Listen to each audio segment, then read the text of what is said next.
I'm Joe. I'm a college freshman, and it's been a pretty rough year so far. I'm away from home for the first time, and I'm learning things are just not like high school anymore. For one thing, my roommate, Tyler, doesn't believe in God, and neither do a lot of the other kids on my hallway. In fact, Tyler hates God, really hates God. Hates him so much, he's been making videos about it and posting them online. Now, I don't want to force my beliefs on him, but I think God is real. And when I try to explain why, he just asks me to prove it. Tyler says that there is absolutely no proof of God at all. And you know what the worst part of it is? I have no idea what to tell him about it. That's why I'm here today.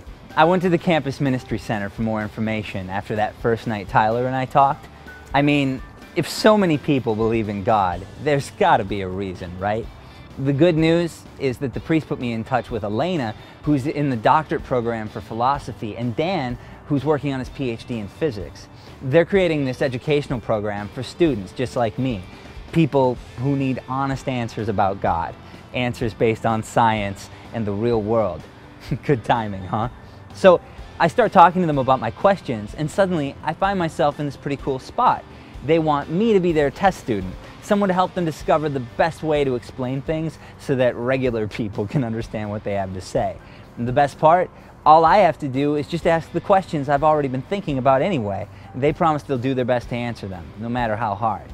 With any luck, by the time I'm done, I'll understand God a whole lot better. And maybe I'll even know how to answer my roommate when he starts ranting about science and religion. If not, at least I'll have tried. That's more than a lot of freshmen are doing. I'm really excited to be a part of their program. I think I'm going to learn a lot. Why don't we go on in?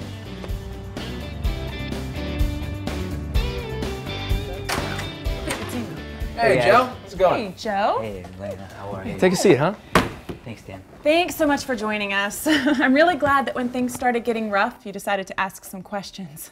I think we're going to be able to help you out. And you are definitely going to be helping us. Absolutely. I mean, we got a lot of stuff that we want to talk to people about, but we're just not exactly sure the best way to, go about it. So I think having you here is going to make a huge difference. Thanks, guys. It's nice to know I'm not the only one who thinks about this stuff.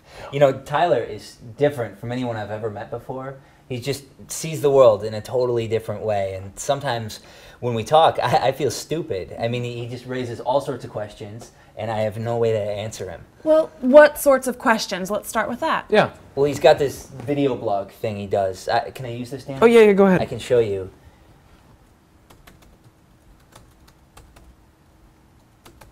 Here it is. See for yourself. Hey, what's up, everybody? Welcome to TylerGodTruth.com. I'm Tyler. Anyway, this is the first segment of my blog, and it's all about religion. So I'm ready to tell you the truth about religion. And the truth is that God is about as real as the tooth fairy. Have you ever met an adult who believes in the tooth fairy? I didn't think so. So why do so many adults believe in God?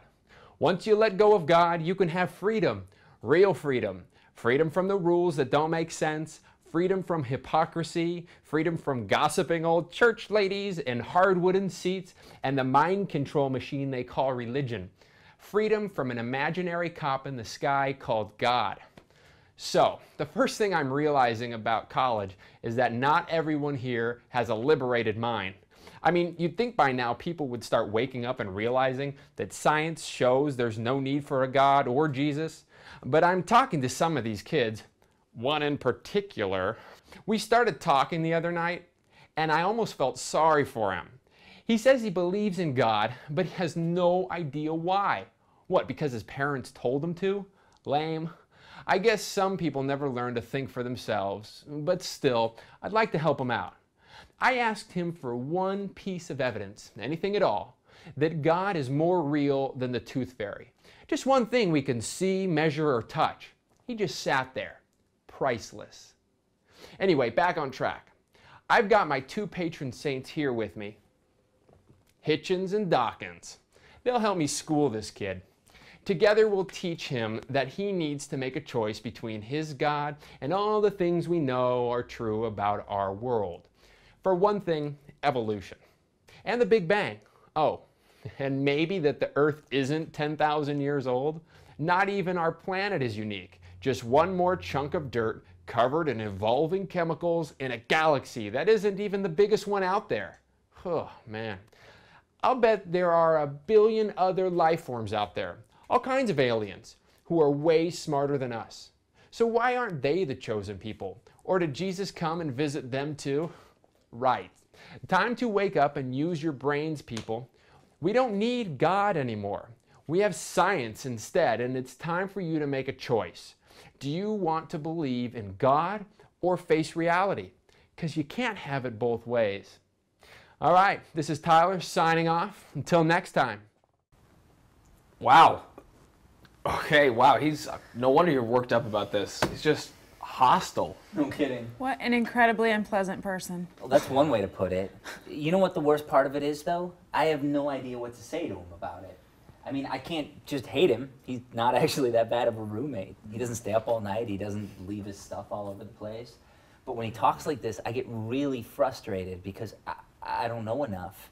I mean, what do I tell him about the Big Bang and the Bible and evolution and all of that? And that's not even getting started with the aliens. I mean, are there aliens? If there are, do they believe in God too? We didn't cover this in confirmation class. Well, I understand where you're coming from, but just because you ran into an angry atheist who happens to know a lot of big words doesn't mean he's right. I guess. What concerns me the most is even the idea that maybe he could be right. It seems like we hear every day about some great new scientific discovery, but they never say scientists have discovered God.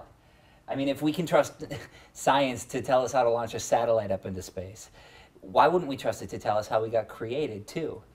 I want to believe in God. It just seems like I have to pretend that everything I read and see is wrong to do it. Okay, well, you're running into a pretty significant problem, actually, and it's not an accident. There are lots of people out there who want you to choose between science and God. There's a whole group of them, actually, run by a bunch of guys called the New Atheists. How does a group of people who don't believe in something become a movement? It sounds kind of crazy to be defined by what you don't believe in rather than what you do. Well, none of them believe in God, and they don't want you to believe in God either. So to destroy your belief in God, they write books, they give lectures, they do podcasts, all kinds of things. Why? Why would someone who doesn't believe in God want to take God away from me? Well, I don't think that all atheists feel that way. Some people who don't believe in God are perfectly happy just to do their own thing. But there is this small, loud minority of people who are really hostile toward religion and think the world would be a better place without it. They blame religion and God for just about everything bad that's happened throughout history. And this is their way to fighting back. They use science, or what they call science, to make people feel stupid about God and try to force them to choose between God and science. Just like Tyler. Exactly. And he had you going too, didn't he? But you don't have to choose between God and science. It's a false choice. And that's not just coming from me. Many physicists and other scientists would agree with me. God made everything. And science is just another way of learning about him. And we don't have to be afraid of questions, even weird ones about aliens and Jesus. It just doesn't work that way. Because we're interested in the truth. God is truth. And there is nothing science will ever tell us that isn't going to support him anyway.